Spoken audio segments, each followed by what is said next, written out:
RCB विजय पर कांदिले धोनी। शनिवार royal challenger Bengaluru और चेन्नई सुपर किंग्स मध्य खेल मैच रे आरसीबी एक जबरदस्त प्रदर्शन सह विजय हासिल करिछि। एही विजय सहित आरसीबी प्रत्यावर्तन करी प्लेऑफ पाई निजर स्थान प्रस्तुत करिछि।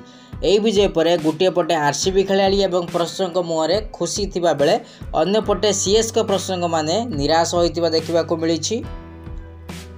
एही मैच पर एक वीडियो आईपीएल रो एक्स हैंडल शेयर करा जायछि, जेउथरे यह देखिबाकू मिलिछि जे यश दयाल शेष बॉलिंग पर पूरा टीम खुशी रे दौड़ीथिले। विराट कोहली खूब एग्रेसन सह निजर खुशी व्यक्त करुवा देखा मिलता। सेपटे स्टाडियम रे उपस्थित थिबा तांको पत्नी अनुष्का शर्मा मध्य खुशी रे नाची उठिथिबा देखा मिलता। यह पर Virat Kohli Faf du Plessis को जोर आलिंगन करते, जेतेबेले कि एमएस धोनी को प्रशंसक माने बहुत निराश हो जाइथिबा देखा मिलता। एमएस धोनी को मुहरे मध्य निराश स्पष्ट देखा मिलता। एही कर बा मर मुकाबला रे चेन्नई को 27 रन ले हराई चलित आईपीएल रे चतुर्थ दल भाव प्लेऑफ रे प्रवेश करिछि बेंगलुरु।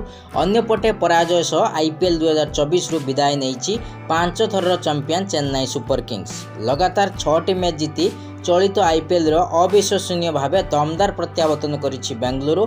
बेंगलुरु द्वारा धार्य 219 रन विजय लक्ष्य को पिछा करी चेन्नई 7 विकेट हराई 191 रन ले अटकी जाइछि। एपरिक योग्यता हासिल पाई दरकार 201 रन करिबारे विफल होइछि चेन्नई सुपर किंग्स।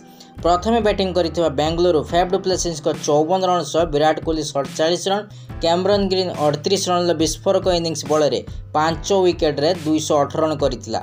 जवाब रे चेन्नई रचिन रविंद्र को 61 रन, जाडेजा को 42 रन बल 191 रन करि पारिछि। धोनी 25 रन करथिले हैं दल पाई यथेष्ट नथिला। आरसीबी पूर्वरु कोलकाता, राजस्थान, हैदराबाद प्लेऑफ को उत्तीर्ण होई सारिछंती।